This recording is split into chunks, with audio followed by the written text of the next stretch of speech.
J'ai compris. Ok, donc, je crois que ça enregistre. Donc, je vais supprimer liste là. On n'a vraiment plus du tout besoin, les amis. Plus du tout besoin. Il y a quoi? Oui, je suis en train d'enregistrer. Donc, je dis, je vais supprimer liste là dont je n'ai plus du tout besoin. Ok, mais je vais juste récupérer nom, bref, et tout ça. Parce que j'en ai besoin. Donc, ici, j'ai plus besoin de mon tableau là. Désolé, tableau, je n'ai plus du tout besoin de toi. Je laisse d'abord cette livre à côté. Ok, donc, ici aussi, j'enlève. Pourquoi j'enlève tout ça? Parce que ici, je n'envoie plus sur du local. J'envoie ça sur une vraie base de données maintenant. Donc, plus besoin de le stocker dans un tableau quelconque. D'accord? Donc, ici, ce que je vais simplement faire, je vais dire const de data est égal à celui-ci. Ça veut dire le nom, prénom, tout ce que je veux. Et on n'a pas besoin de ID ici, parce que l'ID est généré automatiquement par notre base de données. OK. Ensuite, comment je vais faire pour pouvoir l'envoyer? Hier, je vous avais parlé que si vous voulez envoyer des informations à un serveur, il faut utiliser une fonction asynchrone. Parce qu'il ne faut pas que vous bloquiez l'exécution des autres scripts. Et donc, pour pouvoir créer une fonction asynchrone, on a déjà notre fonction. Ici, je vais simplement ajouter le mot async, comme ça, pour dire que ceci est une fonction asynchrone. Maintenant, une autre chose, il faut éviter aussi des erreurs. Pourquoi éviter les erreurs? Étant donné qu'une fonction asynchrone vous renvoie une promesse. Est-ce que vous comprenez? Ça renvoie une promesse au cas où ça échoue ou ça réussit. Donc, il faut lui dire, si tu marches, ok. Si tu ne marches pas, je veux que tu captures l'erreur. Et donc, pour lui dire comment capturer l'erreur, quand j'utilise des fonctions asynchrones, il faut utiliser cette méthode qui est le try catch. Ça veut simplement dire quoi? Ici, on dit essaye ceci. Ok? Dans le cas contraire, tu captures l'erreur. Donc, ici, on lui dit essaye d'exécuter ce qu'on va mettre ici. Dans le cas où tu n'arrives pas à le faire, tu dois capturer l'erreur, tu m'affiches qu'il y a une erreur. Est-ce que vous comprenez? Le try catch. Et donc, au niveau de catch, on va simplement faire console.log. Tu m'affiches donc l'erreur. Est-ce que vous comprenez? Donc, si ce que tu vas faire dans le try ne marche pas, tu m'affiches l'erreur. On est d'accord? Ensuite, ici, ce que je vais maintenant faire, je vais créer un const que je vais donner simplement est égal à une requête. Bon, ici, le nom de la variable, vous donnez le nom que vous voulez. Mais je dis ici requête pour dire que c'est ma requête que je vais envoyer. Je vais l'envoyer où? Je vais l'envoyer à mon serveur. Mais je dois attendre une réponse. Donc, je vais dire await, ça veut dire attends que cette méthode me fetch comme ça s'exécute. Donc, ici, en fait, je suis en train d'attendre une réponse. Et si tout se passe bien, la réponse sera stockée dans la variable requête. Est-ce que vous comprenez? Donc ici, il va attendre que ceci soit exécuté avant d'envoyer la réponse dans requête. C'est bon? Et on fait du fetch qui est naturel. Et donc ici, je vais faire quoi? On va dire, tu vas faire un fetch de HTTP. Donc vous mettez bien l'URL de la route de votre serveur. HTTP, localhost, vous mettez bien le port si vous avez un port. Si le serveur ne vous a pas donné de port, c'est le ça, oui, c'est le endpoint là. Et slash, nous on va aller dans livre. Vous voyez non? Ici tu lui dis, tu vas accéder à cette route là, parce que la logique est dans le serveur. Tu vas accéder à cette route. Ensuite, qu'est-ce que nous voulons que tu fasses? Nous voulons que tu fasses ceci. Donc, vous allez faire ceci, ça c'est la route. Ok? Ensuite, ici, à l'intérieur des accolades, ce sont ce que vous voulez. On va mettre ici l'entête, la méthode et les données. Par exemple, moi, je veux faire du post. Donc, je vais lui dire d'abord, tu auras un header, c'est-à-dire les entêtes, c'est un objet, les entêtes, c'est header comme ça. Ok, nous, on a fait un seul entête, donc ça sera du content avec un grand C, hein, les amis. Content-type, application, voilà, slash JSON. C'est pour lui dire que les headers quand on voit, les entêtes quand on voit, c'est de type JSON, les données. Ensuite, ici, il va vous demander quelle est la méthode que vous voulez. Et on a vu 4 méthodes. Nous, dans notre cas, on a besoin de quoi? On a besoin du post. Donc, on va dire, tu vas faire un post. Ensuite, virgule. Quand vous faites un post, il va vous dire, OK, où se trouvent les données que je dois ajouter dans la base de données. Donc c'est le body comme ça. Faites un body, ok? Vous faites 2 points. Étant donné que les données que nous sommes en train d'envoyer est de type JSON, donc il faut d'abord convertir ces données-là en JSON. Et vous savez comment on le fait en JSON, non? C'est comme lorsqu'on fait avec du local storage. Stringify de data. Parce que je l'ai mis dans data. C'est même où data en question. En bas, donc je dois le mettre plus haut. Ici. Ok? Donc je lui dis, tu vas envoyer les données data dans cette route et tu vas utiliser la méthode post. Oui. Oui, tu peux le mettre en dehors, tout comme à l'intérieur, ça ne dérange pas en fait. C'est bon? Mais l'envoi, tout ce qu'on voit au niveau du serveur se met dans le try. Parce qu'il va essayer d'exécuter ça.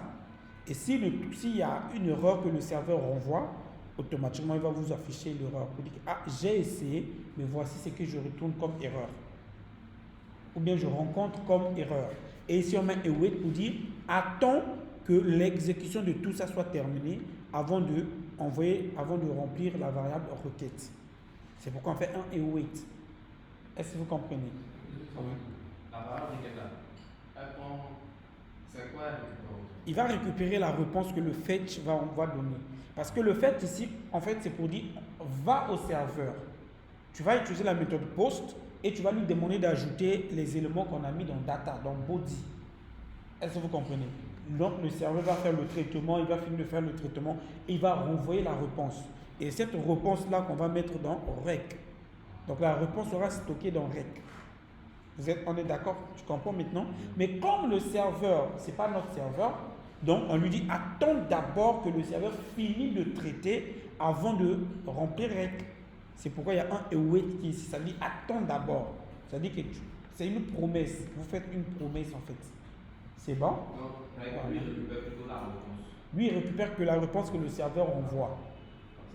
La réponse, ça sera quoi exactement? La réponse, c'est les données que le serveur... Si dans votre serveur, vous avez dit, on donne la réponse comme bonjour, c'est bonjour que le serveur va avoir. Mais si dans le cas de JSON serveur, ok, non. Dans le cas de JSON serveur, on a fait ça avec Postman, vous voyez qu'il vous renvoie la donnée qui vient d'être créée avec son ID en fait. C'est bon? Ok. Maintenant, une fois que vous avez fini comme ça, vous dites, ok, c'est bon, la requête est partie. Maintenant, je fais const. Cette fois-ci, je fais la réponse est égal à quoi? C'est-à-dire que ici, la requête va récupérer la réponse du serveur. Mais étant donné que la réponse du serveur est en attente, donc moi aussi je dis await. Ici aussi, je fais un double await. Tu vas aussi attendre jusqu'à ce que rec ait une réponse. Mais la réponse que rec va te renvoyer est de type JSON. Donc rec.json. Comme ça, vous ouvrez comme ça. Qu'est-ce qui se passe ici? En fait, comme je vous ai dit, rec va attendre la réponse du serveur. Ok? Maintenant, cette réponse-là, on veut le stocker dans la variable réponse. Mais la variable réponse va récupérer quoi? Va récupérer la réponse de rec. Donc, comme rec attend la réponse du serveur, nous aussi, on lui dit ici, attend que rec soit rempli avant de affecter réponse. Donc, c'est une attente. Ici, rec, lui, il attend que le serveur exécute. Et ici, rex attend que rec puisse avoir des données avant de pouvoir le récupérer. Vous comprenez? Et si tout se passe bien, réponse aura donc les données de ceci. Et maintenant, une fois que vous avez tout ça, on peut faire un console.log pour voir ce que la réponse nous renvoie. Est-ce que vous voyez? Et donc ici, je peux d'abord enlever celui-ci. Voilà. J'enlève d'abord pour anticiper. Donc voilà comment est-ce que vous pouvez contacter le serveur côté votre backend. C'était tout simplement ça. C'était pas difficile. Hein? C'est tout ce que le front-end fait pour contacter le serveur. Et le front-end, lui, il capture que des réponses. C'est tout. C'est bon. Ici, on envoie les données qu'on veut que le serveur puisse traiter et on attend à une réponse. Et si la réponse elle est valide, c'est bon. Si la réponse n'est pas valide, automatiquement on capture l'erreur grâce à try catch. Et je vais enregistrer, on va tester. Ici, on me fait signaler que j'ai 2 erreurs. Oui, c'est ça en fait. C'est parce que ce n'est pas utilisé. Ok, donc on va ici revenir dans notre application. Ici, je vais créer n'importe quoi. Je vais dire livre 1. Si vous avez actualisé. Ça fait rien, ça s'actualise automatiquement. On s'en fout. Description. On s'en fout. Et à quoi le blanc? Fatigué? Ok, ça va aller. Ici, on va dire que ça coûte 2000. D'accord? Donc, nous avons notre console ici pour voir si tout marche ou pas. Donc, si je clique sur ajouter, vous voyez, bam, automatiquement, tout s'est bien passé. Est-ce que vous voyez? Ici, qu'est-ce qui s'est passé?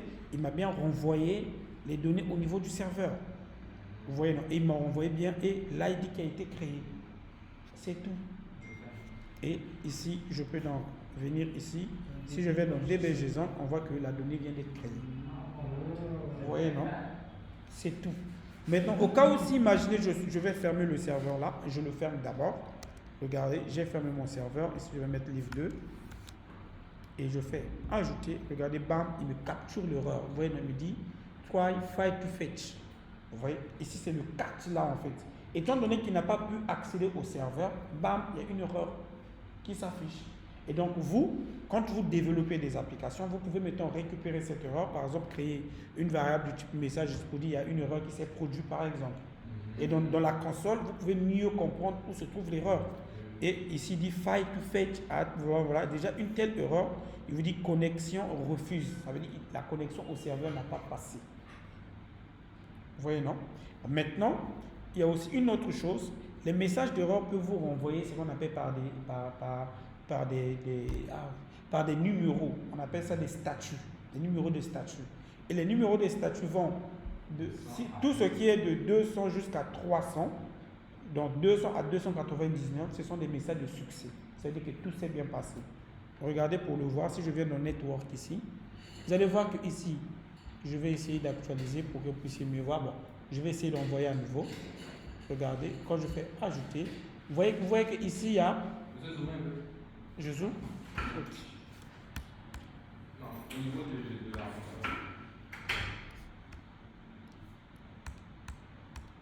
Voilà.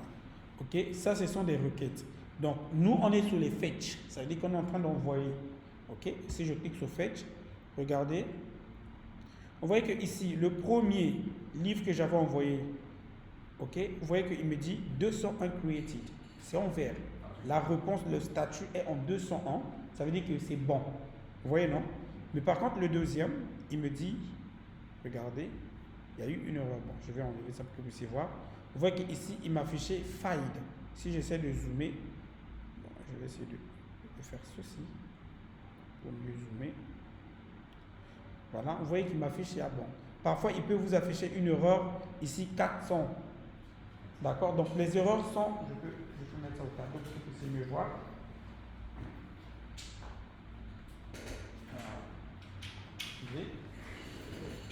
Les erreurs sont de ce type. Tous les erreurs allant de 200 à 299 sont des messages de succès. Est-ce que vous voyez? C'est-à-dire que quand le navigateur vous renvoie, le serveur vous renvoie un statut 299, c'est-à-dire alors de 200 à 299, ce sont des statuts, ça veut dire que la requête est bien passée. Lorsque vous allez de 400 jusqu'à 499, ça veut dire que ça, ce sont des erreurs qu'on appelle, comment on appelle ça, not found. Une not found, ça veut dire une non trouvée. Il n'a pas trouvé, en fait, soit le serveur bien la requête à exécuter. Donc, oui, parce qu'en fait, le 404 est beaucoup plus utilisé en fait. Parce que ces requêtes-là, c'est vous, quand vous allez voir que lorsque vous établissez vous-même le serveur, c'est vous qui donnez les numéros. C'est pourquoi vous allez voir que la majorité des numéros qu'on utilise pour les requêtes de succès, c'est 200 ou 201. Souvent, les serveurs utilisent ça. Pour les messages de notre femme, c'est 404. Est-ce que vous voyez? Ça, c'est beaucoup plus pour dire que dans la requête n'a pas été trouvée, bien la ressource plutôt n'a pas été trouvée. Est-ce que vous comprenez? Mais sinon, l'intervalle des erreurs varie comme ça. Parce que vous pouvez tomber par exemple sur un serveur qui a implémenté le 499 au lieu de 404. Est-ce que vous comprenez? Maintenant, vous avez aussi alors de 500 à, comment on appelle ça? 599. Ça, ce sont des erreurs système. Ça veut dire qu'il y a eu une erreur. Par exemple, Dans notre cas, nous, ça, c'est une erreur système, erreur de connexion. C'est une erreur de type 500. Est-ce que vous comprenez? C'est une erreur système. Même si ici, il ne nous a pas donné ça, mais c'est une erreur système. Donc, toutes les erreurs que vous capturez avec votre statut 500 à 599 sont des erreurs système. Je ne sais pas quoi sont là. Mettons 300 000 est un peu intermédiaire. Il y a des serveurs qui utilisent 300 pour le succès, d'autres utilisent 300 à 399 pour des messages un peu spécifiques. Vous comprenez, non? Mais les messages de succès, globalement, c'est entre 200 à 299. Mais le plus utilisé, vous allez voir 200 ou 201. Et le message de l'autre femme, le plus utilisé, vous allez voir 400 ou 405. 404 ou 405. Vous dites page notre femme ou bien écriture à notre femme. Et les erreurs, c'est 500 ou 500 à 599.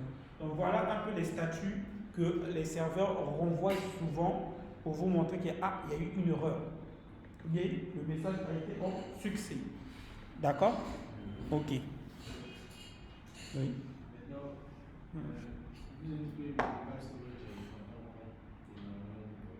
Oui. En fait, le local storage a été créé juste pour des petites quantités de données. Étant donné que vous voyez vous-même que le local storage ne stocke que du texte. Donc, c'est des petites quantités de données seulement. Par exemple, le nom d'une personne, l'ID, vous voulez stocker par exemple l'ID d'un produit, par exemple. C'est-à-dire des données qui ne pèsent pas. Mais on peut pas, en réalité, on ne peut pas stocker tout un tableau JSON qui contient 1000 données ou, vous comprenez, dans le local storage. Ça bouffe en mémoire et c'est pas bon en fait. C'est pourquoi le local est beaucoup utilisé pour des données qui persistent. Par exemple, comme j'ai dit, vous avez connecté un utilisateur, vous pouvez enregistrer ses identifiants dans le local pour lui permettre, au lieu de chaque fois se reconnecter, est-ce que vous comprenez? Quand il arrive, vous vérifiez s'il est déjà connecté, vous le balancez directement dans son compte. S'il n'est pas encore connecté, là, il peut se connecter à nouveau. Donc, des petites quantités de données. Est-ce que c'est pas ça qui a un rapport avec les checkbox souvenirs de moi? Voilà. Même les Gmail, et par exemple, quand tu te connectes à Gmail, tu vois que si tu reviens sur le même navigateur, il ne te connecte plus. Tu vois, non, ça passe directement parce que tes informations sont dans un local storage. Ils ont enregistré ces informations quelque part qui permet qu'à chaque fois, au lieu de te reconnecter, ça reste là, sauf si jusqu'à ce que tu vides ton cache. Maintenant, d'autres navigateurs qui ne veulent pas garder les sessions perdurer pendant longtemps, utilisent des cookies ou bien des sessions en fait, parce que les cookies ont une durée. On peut dire que l'utilisateur reste connecté par exemple pendant un mois seulement. Après un mois, il doit se reconnecter. Ça, c'est un système de cookies. C'est la même manière qu'on a utilisé les local storage, c'est la même manière que vous utilisez les cookies. Je vous ai montré avec local session. La seule chose, au lieu de dire local storage, là vous dites local session ou bien vous dites cookies. Vous comprenez, non? Il ne faut pas me faire tomber. Ok, c'est bon? Okay. Donc là, j'espère que vous avez compris les différentes captures d'erreurs. Donc vous voyez par exemple ici, statut 201 pour nous dire qu'il y a eu succès. Voilà. Et ici, faillite. Donc ici, on a pu ajouter notre information. Donc je vais à nouveau recréer, redémarrer le serveur de JSON. Ok. Notre serveur JSON a de nouveau été créé. Donc on va ajouter un deuxième. Donc livre 2, regardez si je fais ajouter, cette fois-ci, bam, vous voyez le message qui était a failli passe à 201, statut c'est normal. Donc le network là, ça vous permet de voir comment est-ce que votre site est beaucoup travaille en fait, les ressources utilisées par votre site. Donc vous pouvez voir comment est-ce que les charges réseau se passent. Et nous on est dans console. Donc on a notre deuxième utilisateur. Mettons notre objectif ici. D'abord, c'est que quand on arrive sur l'application, comme on avait dit, bam, il faut que notre truc s'affiche. Est-ce que vous voyez? Donc, en ce moment-là, il nous faut aller récupérer les informations du serveur. Et on l'avait dit hier, pour aller récupérer, c'est la méthode get. Et cette fois-ci, je ne vais pas le faire avec... Vous avez déjà vu comment le faire avec un fetch. C'est la méthode. Vous voyez, non? Vous pouvez rester avec le fetch. Si vous voulez faire la seule chose ici, je vais juste mettre get et j'enlève body. Quand vous utilisez la méthode get, vous n'avez pas besoin de mettre body parce que là, vous récupérez juste. Body, ce sont les données que vous envoyez au serveur. Est-ce que vous comprenez? Lors de la récupération, vous allez juste enlever le body pour mettre juste la méthode au lieu de post, vous mettez get. C'est tout. C'est bon? Okay. Maintenant, ici, pour vous montrer aussi la différence avec Axio, on va installer notre fameux Axio. Donc, j'ouvre ici le terminal, je fais npm install Axio. Et là, nous, on l'installe déjà. Oui, vous pouvez installer. Donc, comme je l'ai dit, la méthode fetch, c'est la méthode si vous ne voulez pas installer une dépendance. Moi, par exemple, j'aime beaucoup la méthode fetch. Mais les développeurs, il y a d'autres développeurs qui aiment la méthode Axio. Donc, tout dépend du développeur. Vous comprenez, non? Voilà, c'est pourquoi je vous montre. Maintenant, ici, ce que je vais faire, je vais venir créer une autre fonction. C'est bon, les amis. Je vais créer const. Ici, je vais appeler ça get livre. D'accord? C'est une fonction de type asynchrone parce qu'il va accéder à la base de données. Il ne va rien prendre en paramètre. Comme ça. Voilà comment est-ce que vous créez une fonction de type asynchrone. D'accord? Si je voulais le créer avec la méthode function, j'allais commencer par faire async function. Comme ça. Et vous mettez bien get livre. Par exemple. Ok? Ça, c'est si vous faites avec la méthode function, c'est async qui commence avant. Mais avec la méthode fléchée, c'est comme ça là que vous l'écrivez. C'est bon? Donc ça, c'est la différence des deux méthodes. Tous les deux sont des fonctions de type asynchrone. Si j'enlève le mot async, ça devient une fonction synchrone. C'est bon? Okay. Et donc ici, j'ai déjà ma fonction asynchrone. Et comme je vous ai dit, je dois faire un try catch pour pouvoir capturer au cas où il y a une erreur. Je vais faire un console.log. Et ici, vous pouvez afficher l'erreur à l'utilisateur. Par exemple, ici, on peut dire alerte. Alors, on a dit une erreur. Par exemple, c'est produit. N'affichez jamais le type d'erreur à l'utilisateur. Quand vous avez capturé une erreur, vous le récupérez dans la console. Est-ce que vous comprenez? Mais à l'utilisateur, vous lui dites juste qu'il y a une erreur qui se produit. Ne lui dites jamais que c'est telle erreur. Parce que vous ne savez pas qui est l'utilisateur qui va consulter votre application. Il peut être un pirate. S'il comprend votre erreur, il peut facilement vous pirater. C'est pourquoi les consoles, même quand on arrivera au niveau du serveur, vous allez voir que les consoles au niveau du navigateur, quand le truc fonctionne, vous enlevez tout ce qui est console navigateur. Vous laissez juste les consoles au niveau de votre serveur parce que le serveur va vous afficher obligé des erreurs. Vous comprenez, non? Mais là, on est au niveau du navigateur. On affiche ça au niveau du navigateur pour voir s'il y a des problèmes. Donc ici, je fais console log des erreurs.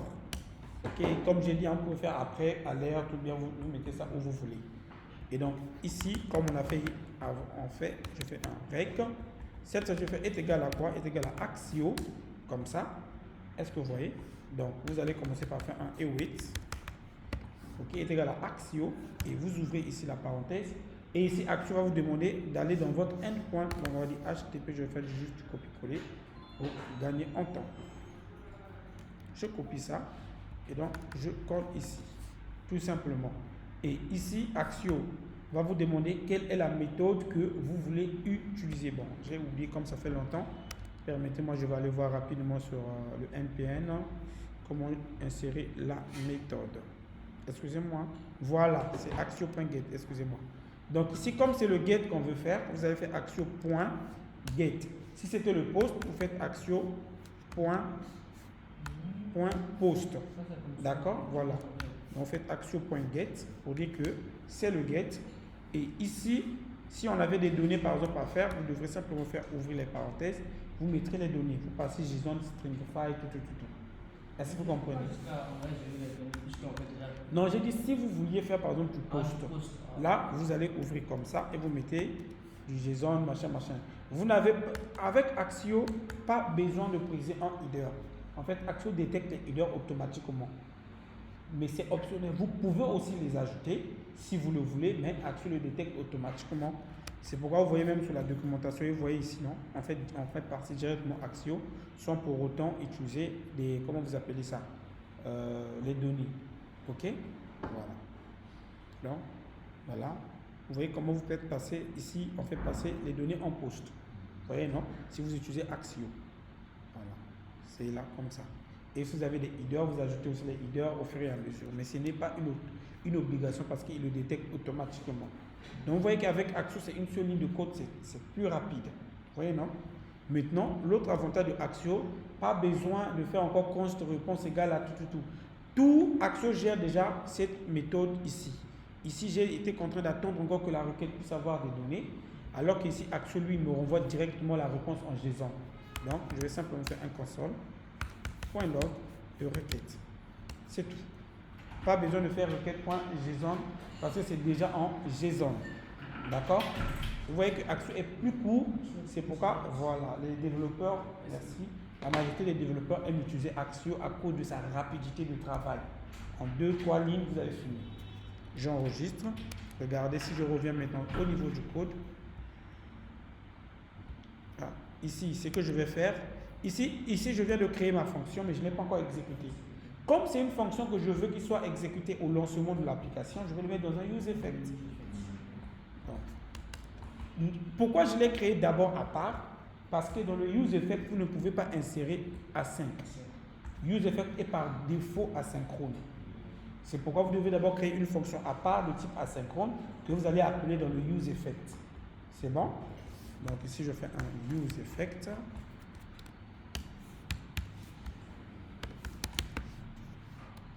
Donc je tiens à le redire, vous ne pouvez pas faire async ici comme ça. Ça ne marchera pas du tout. Est-ce que vous comprenez? Si vous savez que vous allez afficher les données qui viennent d'un serveur, vous créez d'abord une fonction à part que vous allez appeler exécuter dans le use effect. Monsieur, Si je fais. dans le composant, on avait déjà fait use effect. Oh. Avec le classe. Ah, d'accord. Donc, ce qui veut dire que getter, on va enlever ça ici alors. Ça veut dire que getter n'a pas de place ici. C'est bon? Et on va dans les composants où on a créé ça. Oh. Ah, c'était là, cette livre. Ici. Donc, je crée ça ici. Ok? Je vais revenir. Hein. Je mets d'abord ça souvent sur le truc. Ok, donc ici, on va donc exécuter get livre. D'accord? J'exécute get livre. Donc, je vais appeler Axio ici aussi. Ok, c'est bon. J'ai appelé, on va voir ce que ça va donner. Regardez. Je vais essayer de rafraîchir ici. Bam, j'ai bien les données qui viennent, les deux données. Vous voyez que Axio, il me renvoie les données, mais la seule différence, c'est que où se trouvent alors mes propres données, ça se trouve dans data. Ce qui veut dire que quand vous voulez récupérer les données renvoyées par Axio, parce que Axio, il va vous envoyer les entêtes, les statuts. Vous voyez, non? Il m'envoie statut 200 pour me dire que tout est bon. Vous voyez que le network m'a envoyé 201. Vous vous rappelez, non, mais Axio, lui, m'envoie 200. Donc, comme j'ai dit, tout dépend de la configuration d'un serveur à un autre. C'est bon? Et donc, ici, il me montre que 200, ça veut dire que tout s'est bien passé. Maintenant, moi, ce que je vais dire, ok, écoute, Axio, ce que tu vas faire, on va dire if. Si ici, on va tester, d'accord? On va dire sinon, si la requête .status égale à 200, ok? Et requête.data existe comme ça, alors ce que nous on veut que tu puisses faire, est-ce que vous voyez? Donc là c'est le test pour s'assurer qu'on a vraiment des données qu'il faut. Et ce test là vous le faites même avec Fetch. Ça ne se fait pas qu'avec Axio. Même avec Fetch, vous devrez tester. Est-ce que vous comprenez? Ok, donc ici on va faire if reg.statut 200. On s'assure que la statut est vraiment 200. D'accord? Monsieur, oui. Est-ce qu'à chaque fois qu'on va utiliser Axio, est-ce qu'à chaque fois le statut sera 200? Oui, quand le statut est succès, Axio renvoie 200. C'est dans les faits. Ok. Tu comprends, non? En fait, il me posait la question, est-ce que le statut ça ne change pas? Est-ce que ça ne change pas? Non, pour Axio vous renvoie toujours un statut 200 pour dire que c'est succès. Peut-être c'est d'autres trucs qui peuvent renvoyer, voilà. Ok, mais vous n'êtes pas aussi obligé. Moi, par exemple, je ne teste pas trop l'histoire de statut. Moi, par contre, ce que je fais beaucoup plus, vous pouvez directement faire si la requête existe et requête.data aussi existe. Parce que si vous ne savez pas trop quelle est la statut qui vous est renvoyée, est-ce que vous comprenez là, en ce moment-là, vous dites si requête existe, ça veut dire qu'elle contient bel et bien des données, et aussi requête.data, ça veut dire là où se trouvent vos données existent, alors c'est que nous voulons que tu puisses faire. Point data, c'est ça. Tu vois ici, dans cette donnée-là, il y a data qui est là. C'est que Axio te renvoie, il y a data qui contient tes éléments en fait. Donc Axio renvoie un data. Voilà. Il envoie en fait un gros objet. Et donc, dans le gros objet, toutes tes données à toi que tu cherches se trouvent dans l'objet data. Vous comprenez, non? Voilà. Et donc, ici, on va dire, alors tu vas faire un set livre de requête.data. Tu vas récupérer, ok, les données que Axio m'a envoyées dans data, tu le stockes dans mes livres, c'est tout. Et au cas contraire, là vous pouvez, sinon, si vous voulez, hein, ça c'est sinon, on peut dire alerte. Mais dans le cas, il faut toujours envoyer, pas alerte, mais vraiment un petit P, un petit truc, voilà, pour dire aucun livre, par exemple. Et là, quand sur là, je n'ai plus du tout besoin, par exemple. Et vous enregistrez, on peut voir que si cette fois-ci je viens ici, bam, on a bien nos livres qui s'affichent maintenant. Est-ce que vous voyez? On a bien maintenant nos livres. Pourquoi? Parce qu'on a bien récupéré ce qu'on a créé. On a livre 1 et livre 2.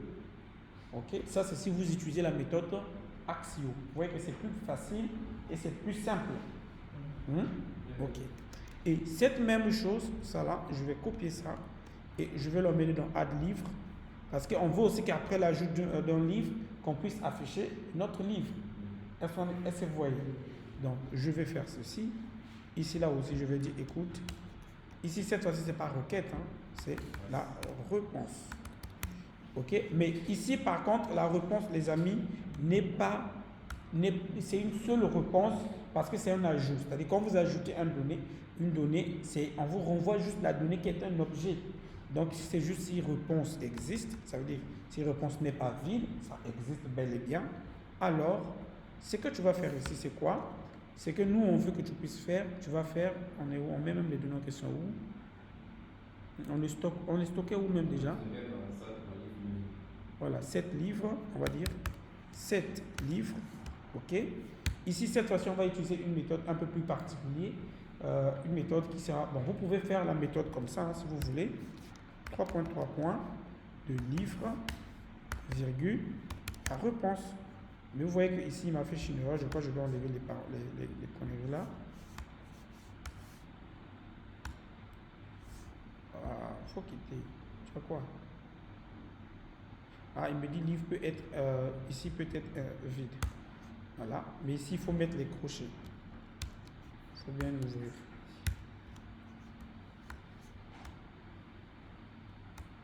Et ça, j'ai pas besoin d'expliquer parce qu'on en a trop fait avec vous. Vous savez, non? On récupère d'abord les livres qui existent, on ajoute notre nouvelle donnée. C'est tout.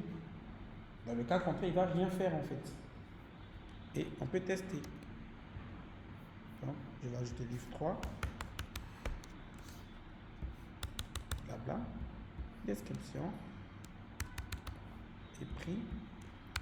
Par exemple 12. Ajoutez, vous voyez bien, on a notre livre 3 qui s'ajoute. Et donc, tout est parfait. Donc, que vous utilisez la méthode fetch, que vous utilisez la méthode Axio, ça va vous donner la même chose. Tout dépend maintenant de là où vous vous sentez plus à l'aise. Si vous pensez que Axio est plus court, vous restez avec Axio. Vous comprenez, non?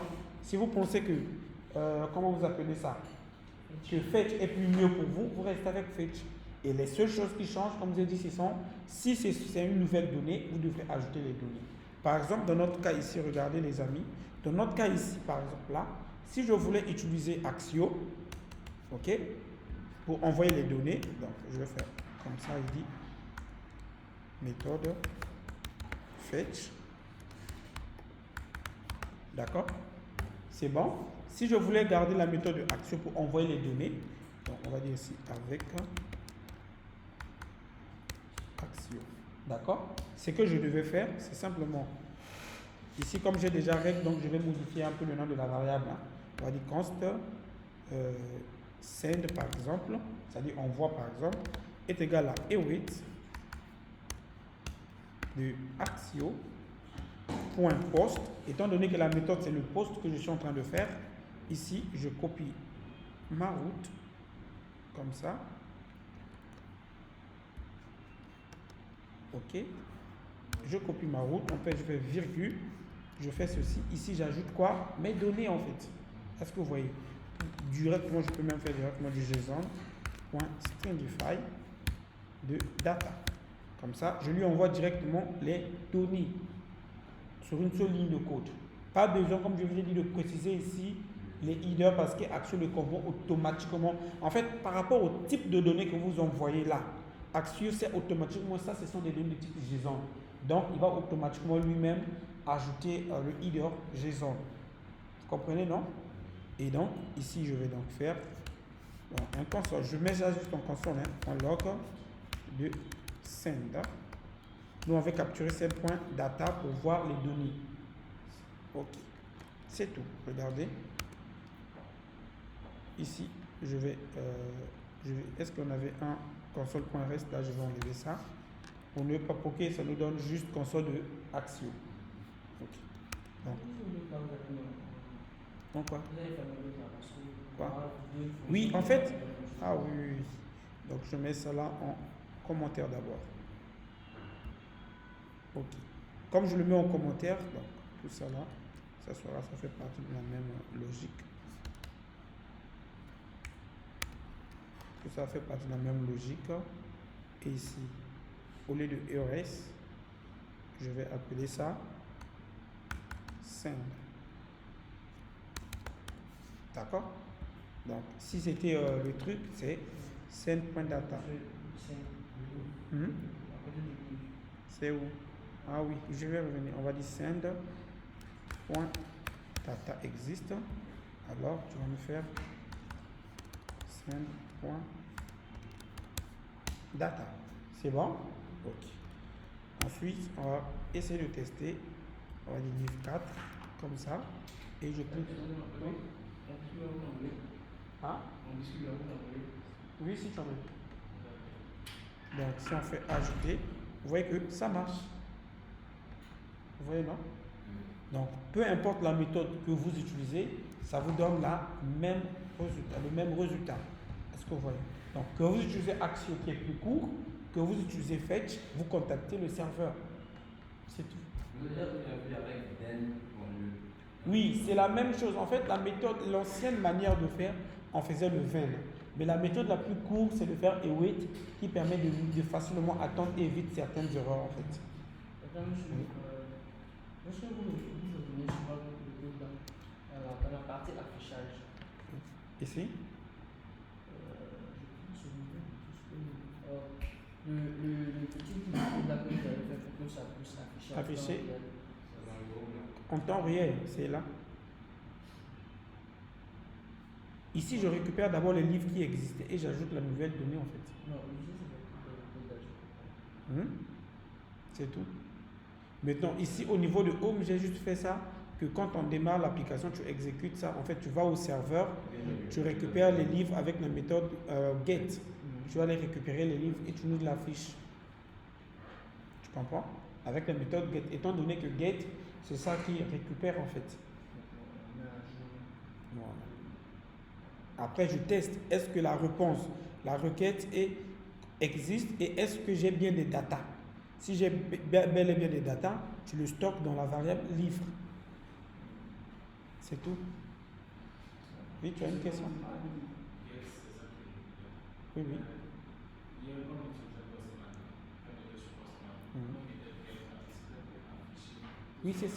Oui, c'est ça en fait.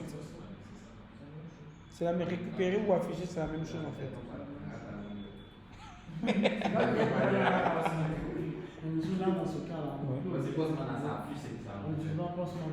Non, ici c'est notre front-end maintenant.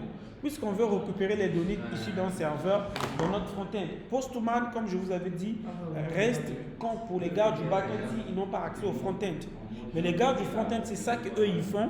Est-ce que vous voyez? Donc les gars, par exemple, quand vous travaillez avec, si vous avez développé votre serveur et quelqu'un d'autre a développé le front-end, lui, il contacte votre serveur comme ça en fait. C'est la méthode qui lui permet de contacter le serveur. C'est l'API. Oui, c'est ça en fait. L'API, c'est pas ça. Ça, c'est la route qui accède à l'API. L'API, c'est la logique serveur en fait. Tu comprends, non? Voilà. Mettons, ça, c'est la route qui a accès à notre API en fait. C'est bon? Vous comprenez maintenant? Donc, le JSON serveur, lui, il a déjà mis en place. Voilà, lui, il a déjà une logique dans JSON serveur. Ils ont déjà tout mis en place. Nous, on fait que contacter ces logiques-là en fait. Voilà. Et ça, on verra ça la semaine prochaine. Vous avez tout compris maintenant? Voilà. C'est encore de nouveaux trucs qu'on doit s'habituer. Et ça, c'est le plus facile, non? Non, en fait, Hein? Mais ça, c'est difficile. Le coup est le plus facile. Non, Mais ça, c'est plus difficile. c'est la même chose. Ça, c'est difficile. C'est la même chose. Ça, c'est mettons, on est dans le front-end. C'est quoi? non, il dit on a bien fait de faire vidéo. Bon, ça, c'est Ok. Voilà, c'est de nouveaux trucs, donc il faut s'adapter. Ouais, je comprends. Donc, voilà un peu comment vous pouvez avoir accès à votre serveur, comment vous pouvez contacter un serveur grâce à une route. Et si aussi on voulait afficher juste un seul livre, ici je mettrais juste un slash, l'ID du livre.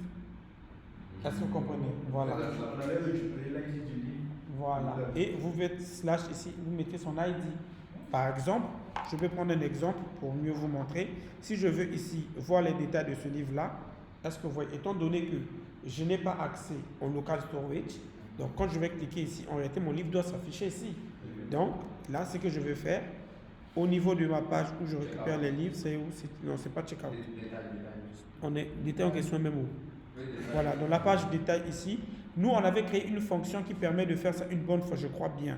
Voilà, c'est détail livre. On avait créé ça dans les contrôleurs. Voilà, ok, on a détail livre ici. Donc ici, au lieu d'utiliser table, tout ici, donc désolé hein, mon ami, on va t'enlever. Donc je vais supprimer ça. Bon, je ne supprime pas d'abord parce que j'aurai besoin de retourner la réponse. D'accord? Donc ici, ce que je vais faire ici, je le rends une fonction asynchrone parce que je vais contacter le serveur. Ensuite, je fais un const de, je vais lui donner search. Ok, c'est la réponse que nous on va capturer ici. D'accord? Search est égal à quoi? Est égal à await. Ok, de axios.get parce qu'on veut récupérer, on veut afficher .get de notre http de point slash localhost slash il y a 2.3000 vu qu'on veut aller sur le port 3000 slash on va mettre donc ici ce que je vais faire ça sera barre de 7 voilà barre de 7 comme ça ici on veut accéder à quoi à user et slash dollar je mets maintenant mon ID ici est-ce que vous voyez c'est tout hein? User, c'est la collection où se trouve. Ah, c'est livre. Excusez-moi. C'est la collection livre. C'est comme ça on écrit ça, non? Ok. Et donc ici, ce que je vais simplement lui faire, c'est lui dire if search exist. D'accord? Alors, je vais me faire un return de search.data. C'est tout. Tu me renvoies la donnée. Et donc, celui-ci, on n'en a plus du tout besoin. Ici, on peut mettre un else. J'avais même oublié. Merci de m'avoir rappelé. Ici, on va faire ça comme ça. Dans le cas contraire, else. On va dire dans le cas contraire, tu vas faire un return. Ok, de par exemple une ou bien donner livre non trouvé par exemple. D'accord? Livre non trouvé par exemple. Est-ce que vous voyez? Et on encapsule tout ça dans un try catch. Donc ici on fait console log de erreur. On capture l'erreur. Voilà. Oui. Non, ici pardon, au lieu de dire livre non trouvé, je vais dire retourne de. Oui, type pas pour toi. On utilisait la méthode Bon, on va faire ça comme ça. On utilisait la méthode find pour trouver. Oui, ça c'était la méthode quand on n'avait pas une base de données. Il fallait faire le find dans le local. Est-ce que vous comprenez? Parce que là on avait un tableau qui n'a rien à voir avec la base de données. Mais grâce à la base de données, quand vous lui passez l'ID comme ça avec la méthode get, ce qu'il va faire, il va aller direct. En fait, dans la base, il y a déjà une logique qui a été créée pour lui permettre d'aller rechercher. Est-ce que, en fait, il va aller faire du find déjà là-bas, quoi. Voilà. Vous comprenez, non? Il va aller faire du find déjà là-bas dans le serveur, tout. Et il nous renvoie s'il a trouvé ou pas les données. C'est-à-dire tout ce qu'on a fait. Voilà. Il fait tout ce qu'on a eu à faire là. Hein? Merci d'avoir. Il fait tout, voilà, lui-même il cherche, est-ce que je trouve pas dans la base de données. C'est bon? Voilà. C'est bon, non? Donc ici, si vous allez voir maintenant, si je viens ici, j'actualise, et on voit qu'il nous affiche toujours rien. Pourquoi? On va voir, est-ce que nous avons une erreur ici? Donc je vais d'abord mettre un console.log pour voir si on arrive bien à récupérer search. D'accord? Donc ici on n'a plus besoin de ça. Désolé, on n'en a plus besoin. Et j'essaie d'actualiser. Oui, on arrive bien à récupérer search. Mais le problème, il ne nous affiche pas ça ici. C'est là où on va voir où se trouve le problème. Puisqu'on a data ici. Alors que je dis bien de retourner search.data. C'est ça qu'il est censé nous retourner. Search.data. Je suis en train de voir. Ok, ici on a bien ce qu'il faut retourner, mais rien ne s'affiche à l'écran. Il trouve bien le livre, mais rien ne s'affiche à l'écran. Donc là, ça veut dire que le problème ne vient pas de chez nous, et le problème va venir donc au niveau, je crois, de détail. Où est-ce qu'on affiche même ça? Détail ici, on va voir. Vous voyez, non? Il nous dit argument of type promise is not assignable to parameter of type state, machin, truc. En fait, étant donné que cette livre ici, est-ce que vous voyez, est, comment vous appelez ça, est une variable, ok? Et ici, c'est que nous, on est en train de retourner, c'est une promesse, ça veut dire c'est une fonction asynchrone. Il ne peut pas automatiquement le gérer comme ça. C'est pourquoi quand vous arrivez à ce niveau-là, ce que vous devrez faire pour éviter les erreurs, vous devrez l'encapsuler dans un ctime-out. Comme ça, peut-être même de 100 millisecondes. C'est-à-dire, et au niveau de ctime-out, ici, on va mettre, c'est une fonction asynchrone que tu nous retournes ici comme ça. OK? Après, ici, je peux mettre mon comme ça. Je peux faire comme ça. Et là, à l'intérieur, je peux mettre mon await. Pour lui dire, je vais attendre que détail nous retourne une valeur. Est-ce que vous comprenez? Ok? Tu vas attendre que détail nous retourne une valeur. Et dès que détail a une valeur, tu le captures et tu le stockes dans cette livre. C'est bon? Ou là, c'est pas bon? C'est pas bon? Ok. En fait, je vous explique. Dans détail livre, ici, on a créé une fonction de type asynchrone qui fait un return ici. Quand une fonction asynchrone fait un retour, ce n'est pas à l'instant T que vous pouvez récupérer le retour. Pourquoi? Parce qu'ici, on lui a dit, tu attends d'abord que action soit exécutée. Donc, tant que action n'a pas renvoyé une réponse, est-ce que vous comprenez? Ça veut dire que la fonction n'a pas encore fini de le traitement. Et donc, comme on veut appeler la fonction pour pouvoir récupérer notre donnée dans le return, parce que nous, ici, on lui dit, tu nous retournes search.data. Mais lui va nous dire, attends, mais je n'ai pas encore terminé, donc search n'a encore rien. Laisse-moi attendre un peu que je termine le travail avant de te donner la réponse que tu veux. C'est pourquoi, là où vous appelez votre donnée, vous lui dites, ok, d'accord, on t'attend. Donc on attend que la fonction détail là finisse son traitement en fait. Vous pouvez bien mettre. Ici, pourquoi nous l'avons mis dans ctime-out? C'est parce que comme je vous ai dit, use effect ne prend pas await. On ne peut pas faire await dans un use effect. C'est pourquoi ici on l'encapsule directement, vu que c'est dans un use effect que nous sommes en train d'appeler détail livre. Est-ce que vous comprenez? Du coup, je l'encapsule dans un ctime-out. Je lui dis, bon, écoute, tu attends légèrement 100 millisecondes avant de pouvoir d'exécuter détail livre. C'est bon? Vous comprenez, non? C'est juste comme ça en fait. Maintenant, vous pouviez bien, hein, je dis bien, vous pouvez bien créer une fonction ici, tout dépendait que de vous. Mais pour gagner en temps, ce que vous pouvez faire, c'est comme ça, c'est une bonne manière de faire et ça évite aussi des erreurs. Ici, on pouvait bien aussi faire ceci.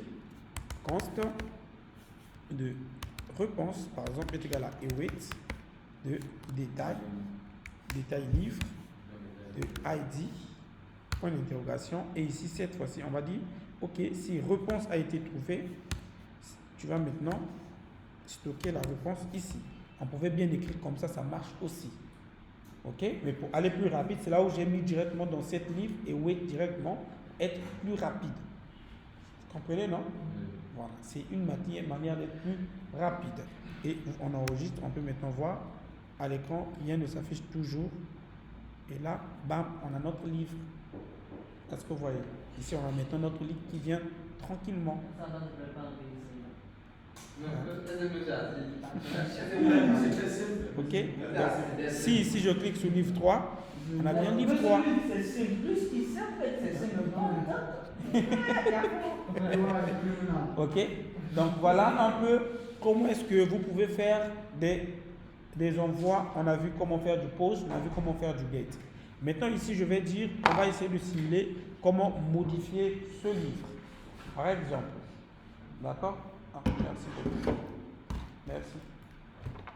Donc on va voir comment est-ce qu'on peut modifier le livre. Quoi? Ok. Ah. Donc, ce que je disais même déjà, on va voir comment on peut modifier ce livre. Par exemple, si je veux envoyer, si je veux modifier ce livre-là, est-ce que vous comprenez? Ici, je vais pas faire un formulaire. Je vais juste mettre les données comme ça. C'est bon? Donc, je vais prendre tout ça. Je vais copier tout ça pour ne pas trop écrire. Je vais copier tout ça. Donc, tout ça. Je le copie. Donc, si je veux, par exemple, que le bouton, je vais ajouter un bouton rapidement dans détail ici, on va ajouter un petit bouton rapidement, un petit bouton, on va dire modifier, par exemple, et ici, on va faire un on-click, je m'en fous du design, hein. On-click, je vous dis, si on clique sur toi, ce que nous, on veut que tu fasses, nous, on veut que tu puisses exécuter update, par exemple. Hein, c'est le nom que je donne seulement comme ça. Vous pouvez donner vos propres noms à vous. Excusez-moi, j'ai oublié de fermer ici. On va dire, tu vas updater quoi? Ici, tu vas updater, comment on appelle le truc même? On va lui faire passer l'ID, livre.id. On lui fait passer l'ID du livre. Ok? Ici, souligne parce qu'on n'a pas encore créé la fonction update. Donc, je vais simplement venir ici.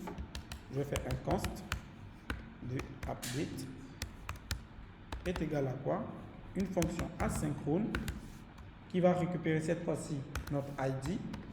On passe en paramètre, vu que c'est ça qu'on veut modifier. Et ici, ID est de type déjà string, étant donné qu'on utilise des fonctions JSON qui nous renvoient des ID en string.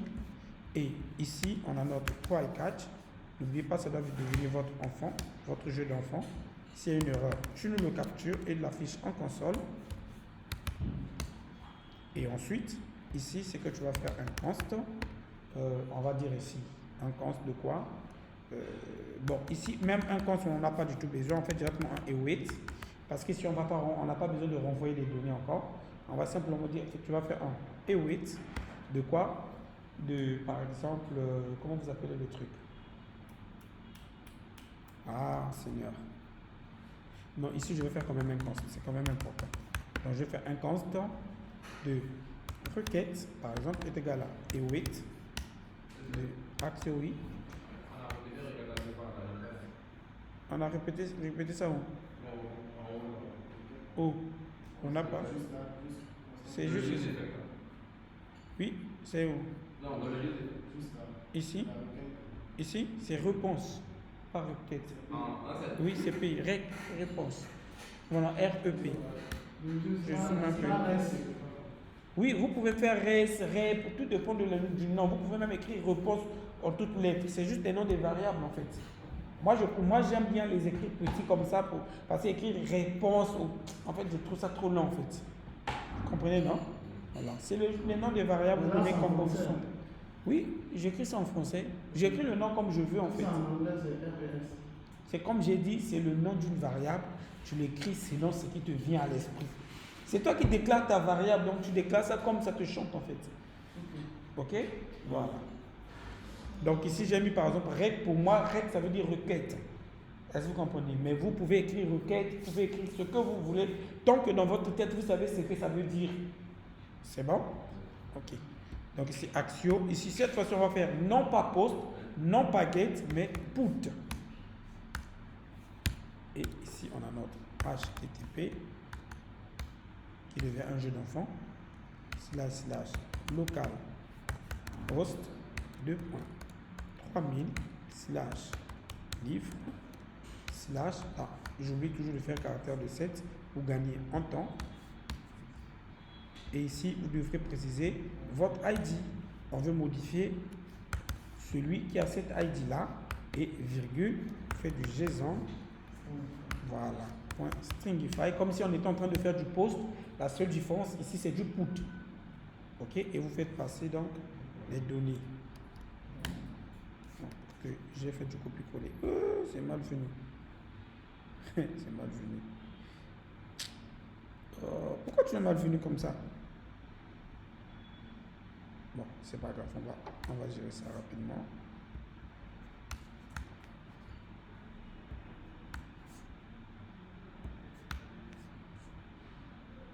Ici, on n'a pas besoin de l'ID.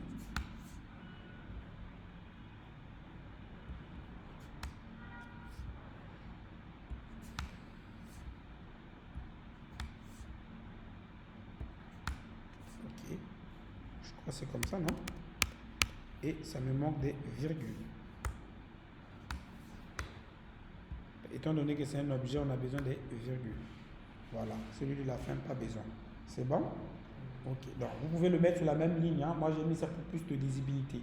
C'est bon? Donc voici, nous on veut modifier non pas DDD, mais on veut dire tu vas t'appeler livre. Tu vas t'appeler livre par un exemple, par exemple livre, je sais pas moi, on est en train de faire quoi? Fetch. Livre fetch et Axio. Ok? Ensuite, ici, on va donc capturer, on va simplement dire if, d'accord? Ça veut dire que if la requête existe, alors, étant donné ici la requête va nous renvoyer juste un seul objet, je n'ai pas besoin de trop m'étraglasser. Donc, si cette réponse existe, alors cette livre va donc récupérer la requête.data. C'est tout. Vous voyez que j'ai fini. Ok? Donc, n'oubliez pas que dans Axio, si vous utilisez Axio, vos données se trouvent dans l'objet data. Voilà, ça c'est Axio. Si vous utilisez Fetch, vous allez faire du rs.json. C'est bon? Et on enregistre et on peut voir si je viens ici. Ici, regardez, on a bien livre 3. Si je fais, excusez, modifier, bam, automatiquement ça devient livre Fetch et Axio. Donc la modification, c'est bel et bien effectué. C'est bon, non? Et donc, c'est la même chose avec delete. Si vous voulez faire du delete, c'est axio.delete. Cette fois-ci, vous ne passez plus les données comme on vient de le passer parce que si vous voulez, vous allez juste mettre la route, c'est tout. Oui. Si, ça change où? Ici. Non, ici, c'est parce que je n'ai pas fait un console log pour voir ce qui a été modifié. Mais si on va dans notre db.json, regardez. On est même où? Voyez, c'est là, fetch action. C'est parce que je n'ai pas fait de console en fait, pour voir ce que ça doit donner. Mais du fait déjà que ça m'affiche ici, c'est bon. En fait, console.log, moi j'utilise beaucoup plus pour capturer s'il y a une erreur. Ou bien si je ne maîtrise pas d'abord comment sont structurées les propriétés de mon objet, je peux d'abord les afficher en console pour voir, ah j'ai ça, j'ai ça, j'ai ça. Donc mon affichage, je vais avoir ça, ça, ça, ça. Ok? C'est bon? Donc, voilà un peu les amis ce que je voulais vous montrer pour le cours d'aujourd'hui. Donc désormais, vous savez comment envoyer des données à une API. Non, je sais que vous ne maîtrisez pas, mais c'est facile. Et donc, c'est à vous de voir entre Fetch et Axio ce que vous allez utiliser. Voilà, c'est court. Et la majorité des développeurs utilisent Axio. Et vous-même, vous voyez, regardez. Et l'avantage, c'est une librairie qui est beaucoup mise à jour. Regardez, la dernière mise à jour date à peine de 14 jours. Ça a été mis à jour. Et regardez le nombre de téléchargements cette semaine. 60 millions de développeurs ont téléchargé la nouvelle version. Hein? Non, tu fais juste npm install Axio. Ici, si je suis venu ici, c'est juste pour vous montrer. Ça, c'est le site de npm en fait qui vous permet de voir les dates de mise à jour des, comment on appelle, des données en fait. C'est bon? Ok. Voilà les amis, nous avons fini pour aujourd'hui.